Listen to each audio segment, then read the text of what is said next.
Well, there came a time when we decided Aeropress Square was a lot of work, and I was working all the time to get the Christmas decorations up and make it a real commercial area.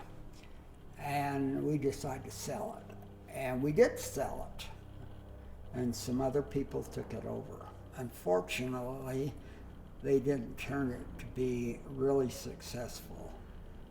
But on the very corner of First South and West Temple, which is part right by Aeropress Square, um, the redevelopment agency of Salt Lake City had not been established. And Salt Lake City decided they wanted to have a redevelopment agency because there were some benefits to that. They had certain benefits of condemnation and all. But they needed someone to sue them in the Supreme Court of the state of Utah, and the Supreme Court deny the establishment of a redevelopment agency. So we took up, for every square foot of Block 69, which is 10 acres on the sides, or 660 feet, 10-acre block, 660 feet on a side. We found a fellow that was in that block. We took up a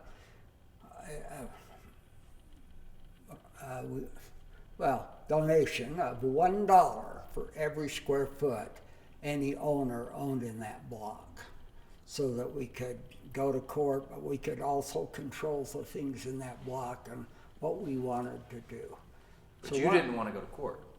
We didn't want to go to court, but we had to for the redevelopment agency to be established. We had to, because it had to be approved by the Supreme Court of the United States for a redevelopment agency to be established. So you needed a small business owner. I needed a small business owner who we found. It was on Main Street in the block, and he sued the redevelopment agency. He was a stooge, so to speak. He was our crony, and he sued him so that they could not be established, and obviously he knew in advance he lost.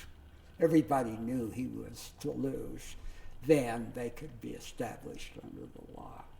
So he established the redevelopment agency. So in Block 69, which is West Temple, First South, Main Street, Second South, we built the Clark Leeming Office Center. We were the designated developer. Me, Clark Leeming Properties, were the designated development, which was basically me. And we built the Clark Leeming Office Center as our contribution to that block, which is on Second South and West Temple, on the southwest corner, right across when we had the round basketball center. They established the redevelopment agency, and I, Clark Leeming Properties, were nominated to develop it. We built the Clark Leeming Office Center on that corner. It's built by Christiansen Brothers Construction Company, and my son Scott worked for them and stomped in mud for a while and made the garage out of concrete. So it goes back to Scott being fairly young. Well, that was completed. And then ultimately, we decided to sell it, and we sold it. It became part of the redevelopment agency again, and a lot of people were buying, a lot of organizations, financial organizations, were buying these buildings because they had certain tax advantages. So, a savings and loan outside of Sacramento, California, bought our building, which was fabulous. They were willing to buy it at a good price, but it went into escrow.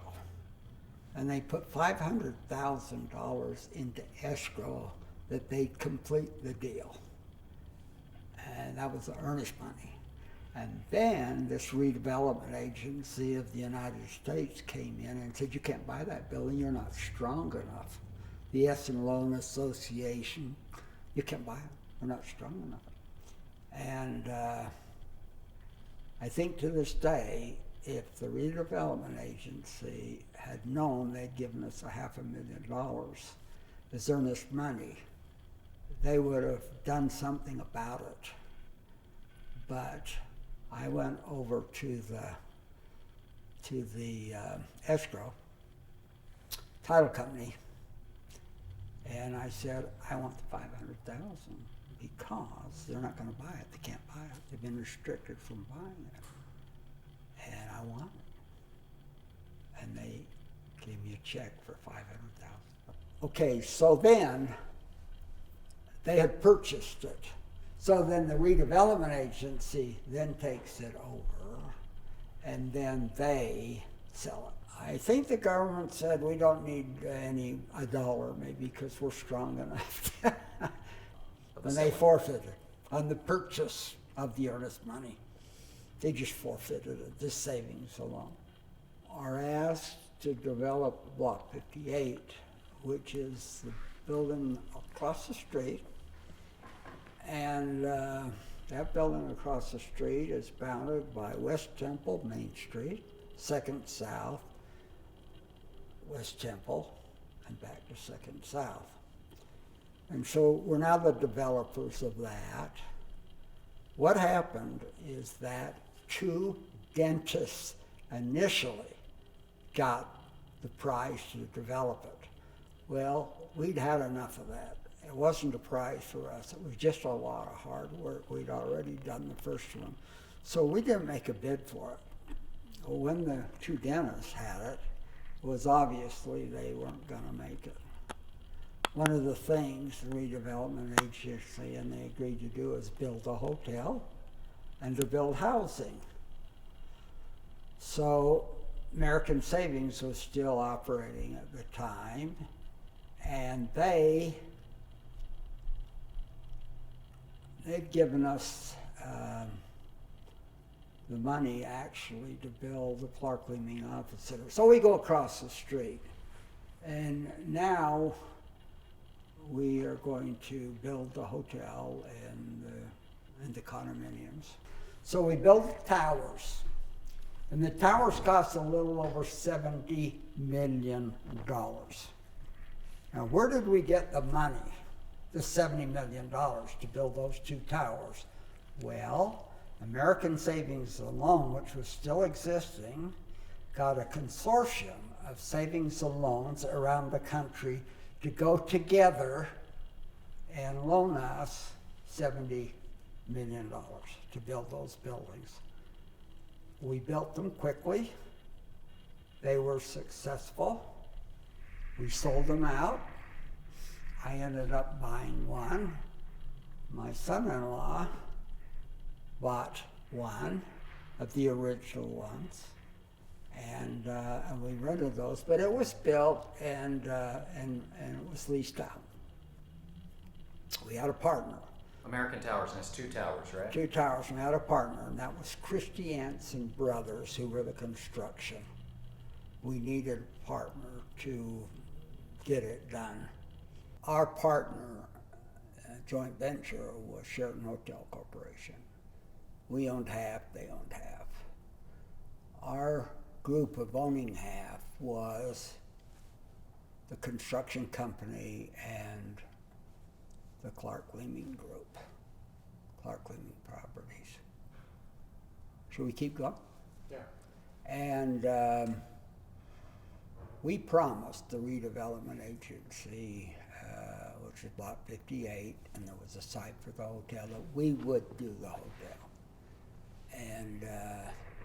That was like saying, promising something was probably impossible to do at the time, because there's no money. And if you talk to a local bank, a national bank, no, like big city and if you talk to major insurance companies who typically do hotels, like Marriott or,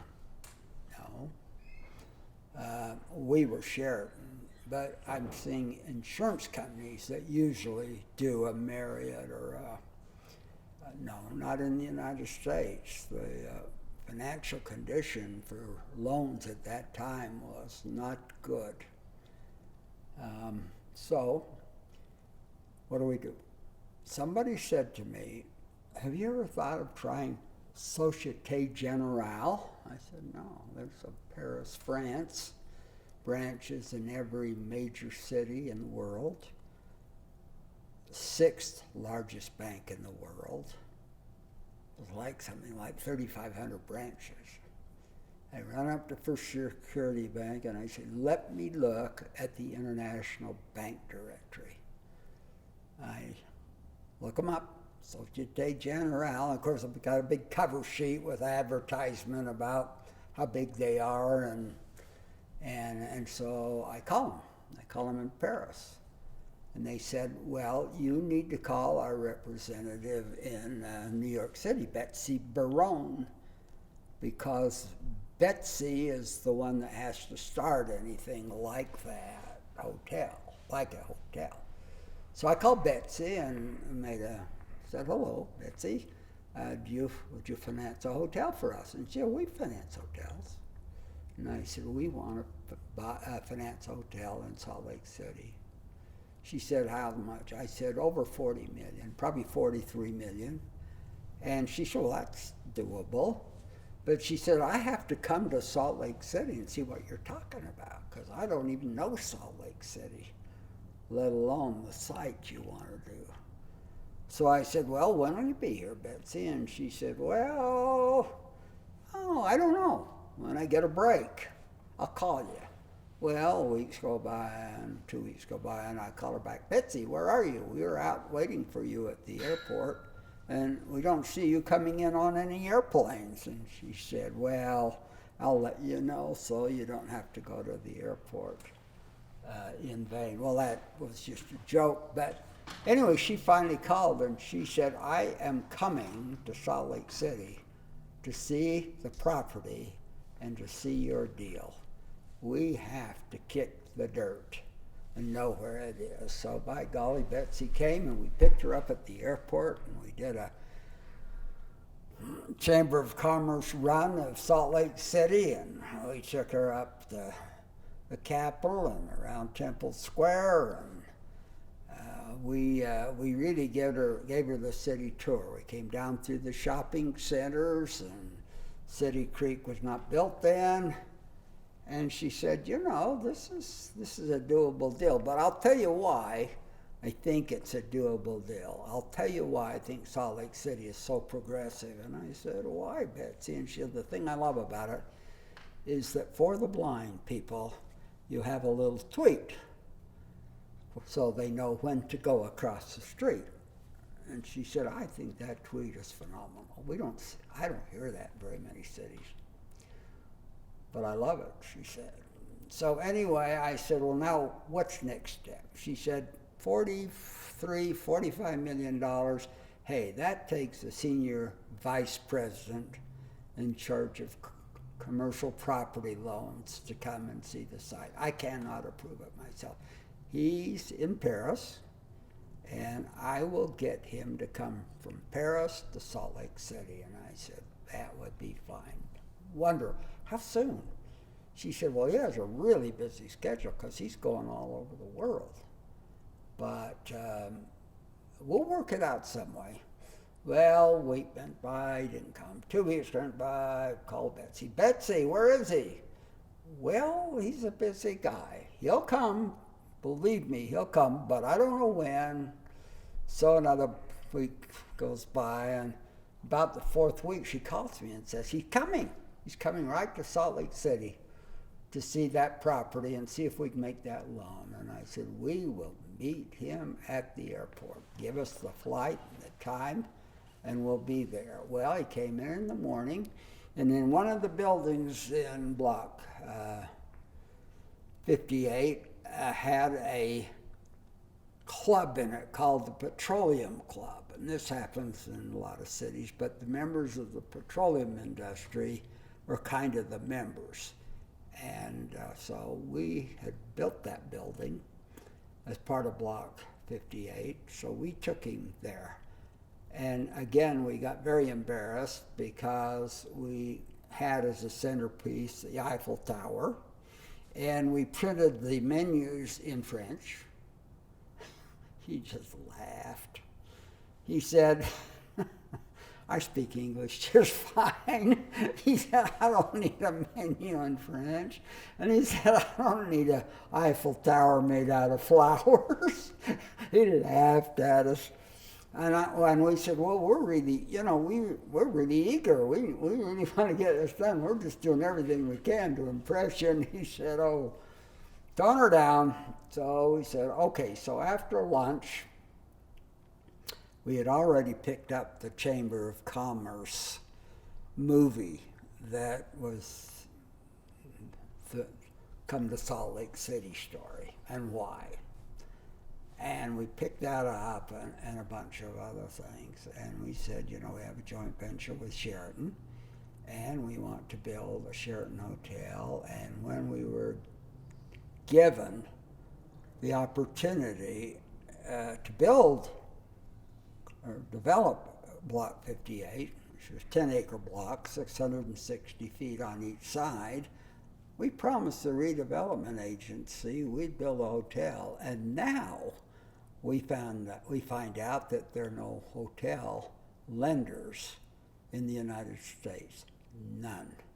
And so we want to build a hotel because we've promised the redevelopment. We've already contacted Sheraton. We have a joint venture with them. They'll run it. They're 50%. Our group is 50% of the ownership. And all we need is $45 million. And they said, well, okay. Betsy had come out. The other fellow came out. We gave him the dog and pony show, and then he said, slow down, you guys. And we said, well, he said, I'm a skier of the French Alps, and I ski the Swiss Alps, and I ski the German Alps. And he said, and I'm a really good skier, but I hear about this thing called Alta. We said, Alta, yeah.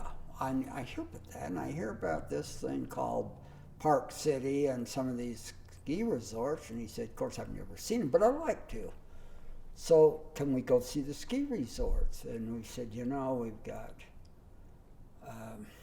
dinner at La Caille at 7 o'clock, and if you have to go up 3 different mountain roads to do that, they don't connect, and I don't know how we could do it. And he said, well, that's more important to me than going to dinner. I said, well, we got an idea. We'll do both. He said, oh, what is it? And so I called the airport and I said, how soon can you get a helicopter over on top of American Towers? Because we had a heliport there, and the heliport was there for safety reasons. It was there for evacuation in case of fire. Well, I called the airport and they said, we have a bird here ready to go, and we can have it on top of American Towers in 15, 20 minutes. We got a pilot and everything. Great, send him over.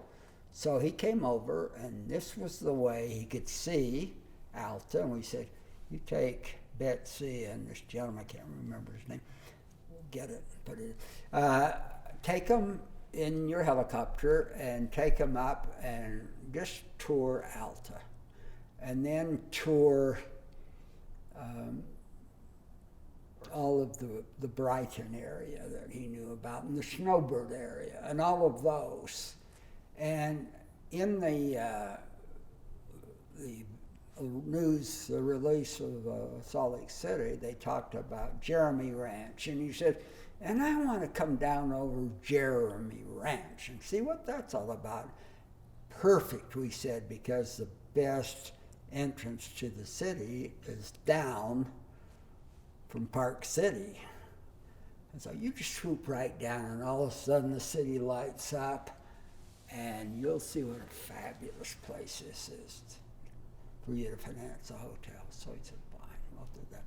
Well, the next morning he said, I want to meet for breakfast at 6 a.m. because my plane leaves here at 9, and I'll have some questions. Well, I don't know how long he stayed up. It must have been about all night. Swooped down in the air, in the helicopter, down Parley's and over the city, which is the lights are coming on, and you know, the best view of the city, just terrific. And he was impressed. And then he landed back on American Towers in the helicopter, and then we did get out to our reservation, and of course we said, you know, serve him some hot croissants. And he said, you know, these croissants are really good, but they're just as good as Paris. But you really didn't need to. He said, we'll get up in the morning, we'll have breakfast together at 5 or 6 o'clock, and I'll have a legal pad full of questions that I want to ask you about the project. Well, we got up, went to breakfast. He was there on time. We were there on time. He had his legal pad, and he had about 3 sheets of those, you know, little 1/4-inch areas full of questions. And so we had answered them the best we could. And he said, that's fine. Thank you. He said, it's Thursday.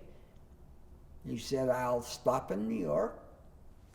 And then he said, I'll fly Friday morning to Paris. And he said, I'll be in a board meeting Friday afternoon. And this will have to be approved by our board for $45 million.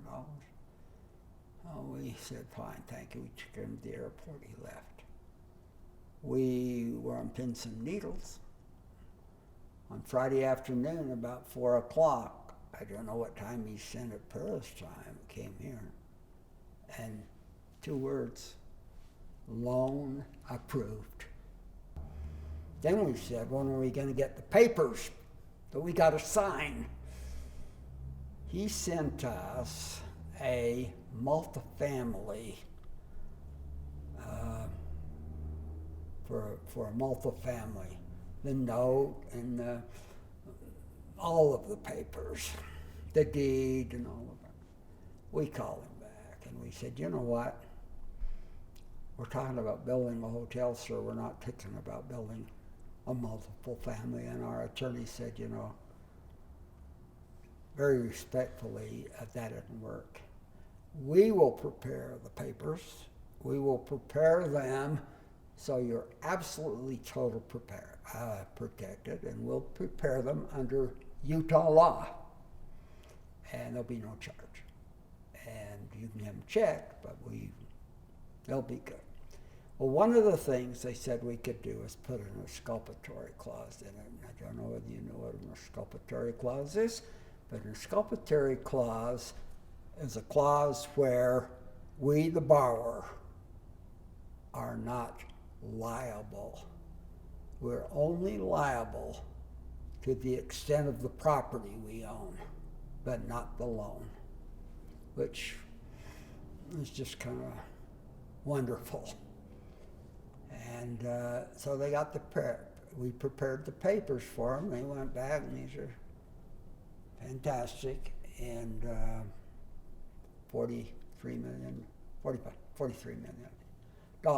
Well, there were some things in it, and it said you can't draw less than $100,000 at a time. We'll send that $100,000 to your bank. It can be distributed to you from there. And we'll, from time to time, look at the progress that you're making. Well, the loan was in place. How much do you want to start? You can have it all. if you want to start. Oh, that was scary. I said, no, we can't do that. They said, okay, we'll send, we said 100,000 to start's fine, so we'll send it to Zions Bank. They did. Back then, you could float on your checking account. I don't know if you guys know what that is, but what the float meant is that you could make a space when you deposit at the bank before the receiver of the check could check it of 5 days. So we'd send the money from Zions Bank to the Cayman Islands Bank, and it took about 5 days back, to pay all of the laborers and suppliers and all. We figured we saved, over the whole course of that, $300,000 just with that one idea. We built that building in 365 days. There was somebody checking in at the desk 365 days. He said, they didn't come one time on a building inspection. They got pictures. We sent them from time to time of the construction. Well, they couldn't believe it. They said this building in Egypt now into over 5 years, and we're not even near complete. How do you do it? 24 hours a day. We're working up to the full year, and it's done. It was good for Clark Leeming because we did the furnishings. So it went on, but it wasn't very successful. Not what it should be, not what it became. Well, it's still here. It's still here, but we decided with Sheraton we should sell it. And so I went to a fellow named Adnan Khashoggi. I got the book at home that says, Adnan Khashoggi, the richest man in the world. Adnan Khashoggi was a gun runner. He had a 747 with a few of his cronies, business associates, and the rest of them were dancing girls. And he was selling guns from the United States, Hughes, and others to foreign countries. Little countries, oil countries. Africa, yeah. And as far he would go to fundraisers and to make a big name in Salt Lake City, he'd go to a LDS hospital fundraiser and he would donate $50,000. But he never made good on any of those commitments. And he wasn't the richest man in the world.